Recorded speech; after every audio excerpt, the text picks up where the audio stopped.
6 तस्वीरों के बीच शुरुआत और बात असदुद्दीन ओवैसी के उस बयान से करेंगे जिस बयान ने अब कहीं ना कहीं से सियासत में नया राग छेड़ दिया है। असदुद्दीन ओवैसी ने फिर एक बार भड़काऊ बयान दिया है। मस्जिदों को लेकर असदुद्दीन ओवैसी ने कहा है कि महाराष्ट्र के यवतलाम में ओवैसी ने एक रैली के दरमियान संभल के सर्वे पर सवाल उठाए। संभल में सर्वे पर ओवैसी ने अपना गुस्सा निकाला। बोले, मस्जिदों को छीनना जो चाहता है उसको जवाब दो। जुमे की नमाज में भारी तादाद आपकी चाहिए। मौलाना सज्जाद नोमानी पर भी जमकर बरसे हैं। क्या कहा सुनवाते हैं आपको।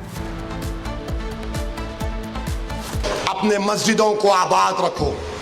जो लोग मस्जिदों को छीनना चाहते हैं उसका जवाब क्या है? अपनी मस्जिदों को भरे करो। तुम्हारी जुमे की नमाज फजर की नमाज में उतनी तादाद होनी चाहिए। तुम्हारी मगरिब की जमात में जितने लोग होते हैं उतना सहर में होना चाहिए। दरगाहों को आबाद रखो, खानखाओं को आबाद रखो। दरगाह और खानखाओं पर अल्लाह के नाम पर दिल पर ज़रब मारते रहो। डरने और घबराने की जरूरत नहीं है।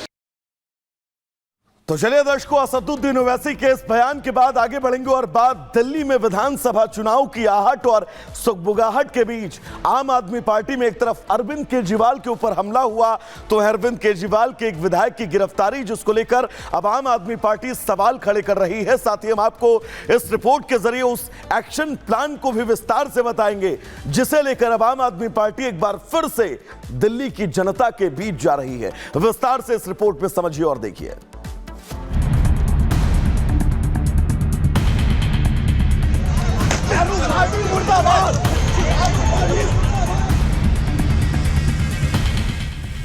दिल्ली में मौसम तेजी से बदल रहा है। सर्द हवाओं में अब ठंड का असर दिखने लगा है, लेकिन साथ ही दिल्ली में चुनावी मौसम भी तेजी के साथ करवट ले रहा है। दिसंबर की सर्दी जारी है, लेकिन चुनावी सरगर्मी तेज हो गई है। बीते 2 दिन में एक के बाद एक 3 ऐसी घटनाएं हुई जो बता रही हैं कि दिल्ली में इस बार का चुनाव बेहद टकराव भरा होने वाला है। सियासी पारा तब और बढ़ गया जब रविवार को आम आदमी पार्टी ने ऐलान कर दिया कि वो अकेले चुनाव लड़ने जा रही है। विधानसभा चुनाव की अब सुगबुगाहट शुरू हो गई है। गठबंधन की लगातार बातें चल रही हैं, तो क्या दिल्ली में कोई गठबंधन नहीं होगा? अब दिल्ली के पूर्व सीएम और आपके संयोजक केजरीवाल के इस ऐलान पर कांग्रेस और बीजेपी दोनों ही ने हमला करने में देरी नहीं की। अगर आप आएंगे तो आपको पता चलेगा कि लगातार आधी से ज्यादा जो दिल्ली है उसको गंदा पानी सप्लाई किया जा रहा है और उसके लिए जिम्मेदार कौन है? तो ये जरूरत है कि जो रेवडियो की बात करते हैं वो सड़कों पर आए और मैं चैलेंज कर रहा हूँ। इंडी अलायंस में no mission no vision, only अपना अपना एम्बिशन, थर्स्ट फॉर पोजीशन और मोदी के खिलाफ ऑब्सेशन। लेकिन दिल्ली में चल रही राजनीतिक जंग का तो सिर्फ एक हिस्सा है। इससे पहले आपके विधायक नरेश बालियान के कथित ऑडियो को लेकर सियासी तलवार खिंच चुकी है। कोर्ट ने नरेश बालियान को 2 दिन के पुलिस रिमांड में भेज दिया है। मैं कह रहा हूं कि ये सब फर्जी है, इसके अलावा कुछ नहीं है। कोई वजह मैं बता रहा हूं, भारतीय जनता पार्टी का तमाम हमारे एक एमएलए को गिरफ्तार कर लिया गया। उस एमएलए का कसूर ये था कि वो एमएलए भी इस किस्म के गैंगस्टर्स का विक्टिम था। उसके पास भी फिरौती की और अलग अलग तरह से गैंगस्टर्स की कॉल्स आ रही थी, जिसकी बाकायदा उसने लिखित शिकायत दिल्ली पुलिस को की। उस पर कार्रवाई करने की बजाय कल दिल्ली पुलिस ने नरेश बालियान को गिरफ्तार कर लिया। उधर आम आदमी पार्टी ने चुनाव से पहले ऐलान करने का सिलसिला शुरू कर दिया है। जहाँ पे भाजपा की सरकार है वहाँ पे 8-8 घंटे पावर कट लगते हैं। जहाँ पे केजरीवाल की सरकार है वहाँ पे 24 घंटे बिजली आती है। तो महंगे बिजली के बिल देना चाहता है वो भाजपा को वोट दे दे, जो फ्री बिजली चाहता है वो केजरीवाल को वोट दे दे। लेकिन एक बात याद रख लेना, अगर गलती से गलती हो गई और बीजेपी की सरकार बन गई तो 24 घंटे बिजली हो जाएगी बंद। दिल्ली में चुनावी पारा हर बीते दिन के साथ बढ़ता जाएगा। फिलहाल ये तो शुरुआत है, अब देखना होगा कि विधानसभा चुनाव में इन मामलों का क्या असर होगा।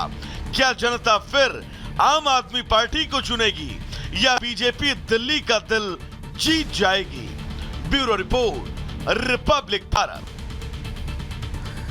तो चलिए दर्शकों, गुड मॉर्निंग भारत में आगे बढ़ेंगे और बात मोहन भागवत के उस बयान की करेंगे जिस बयान को लेकर अब राजनीतिक शोर बहुत तेजी से बढ़ता जा रहा है। दरअसल मोहन भागवत ने एक बयान दिया और उन्होंने कहा कि हम दो हमारे तीन का फॉर्मूला अब हमें अपनाना होगा और साथ ही मोहन भागवत ने इसे घटती प्रजनन दर से जोड़कर देखा। लेकिन मोहन भागवत के इस बयान पर जमकर सियासत हो रही है जो होना तय भी था। इस रिपोर्ट के जरिए आपको सुनवाते हैं कि आखिर मोहन भागवत ने कहा क्या और उसके दूरगामी राजनीतिक परिणाम क्या निकलकर सामने आ रहे हैं।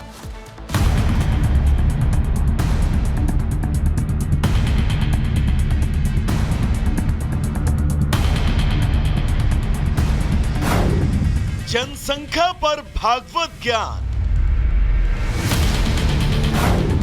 ओवैसी भाईजान क्यों परेशान? बच्चे दो ही अच्छे, ये नारा तो आपने सुना ही होगा, लेकिन संघ प्रमुख मोहन भागवत ने अब 3 बच्चे की बात कहकर देश में नई बहस छेड़ दी है। मोहन भागवत ने लोगों से अपील की है कि अब कम से कम 3 बच्चे होना जरूरी है। 1998 वगैरे मध्ये ठरली का 2002 मध्ये ठरली, साल माहित आहे मला, पण त्याच्यातही असं सांगतात की 2.1 च्या खाली नको. 2.1 म्हणजे 0.1 तर माणूस जन्मत नाही ना कधी, 2 पेक्षा जास्ती पाहिजे, 3 पाहिजे कमीत कमी, तसं शास्त्र सांगतं. पण ही संख्या ही याकरता महत्वाची आहे की टिकलं पाहिजे की नाही, टिकलं पाहिजे असं आपल्याला सगळ्यांना वाटतं, कारण ते आपलं आहे. भागवत ने ये बात नागपुर के एक सम्मेलन के दौरान कही और जनसंख्या पर बात करते हुए उन्होंने आंकड़ों के जरिए 3 बच्चों के पीछे का तर्क भी दिया। संख्येचा उल्लेख झाला, जनसंख्या कमी होते फार चिंतेचा विषय आहे. याचं कारण हे शास्त्र, लोकसंख्या शास्त्र जे आधुनिक ते असं सांगतं की 2.1 च्या खाली जायला लागलो तर तो समाजच नष्ट होतो, पृथ्वीच्या पाठीवर तो राहत नाही. कोणी त्याला मारेल असं नाही, तो काही नसलं संकट तरी तो समाज नष्ट होतो, पुढे चालत नाही. अनेक भाषा अशा नष्ट झाल्या, अनेक समाज असे नष्ट झाले. 2.1 च्या खाली येतं का आपल्या देशाची जनसंख्या नीती. संघ प्रमुख का यह बयान ऐसे समय आया जब देश में जनसंख्या कानून लाने की मांग उठ रही है। साथ ही कहा जा रहा है कि पिछले दिनों भारत ने आबादी के मामले में चीन को भी पीछे छोड़ दिया। जनसंख्या विस्फोट को रोकने की चर्चाओं के बीच अब भागवत के बयान ने सबको हैरान कर दिया है, तो विपक्ष को सियासत का एक मुद्दा दे दिया। भागवत के बयान पर भड़काऊ भाईजान भी सामने आए।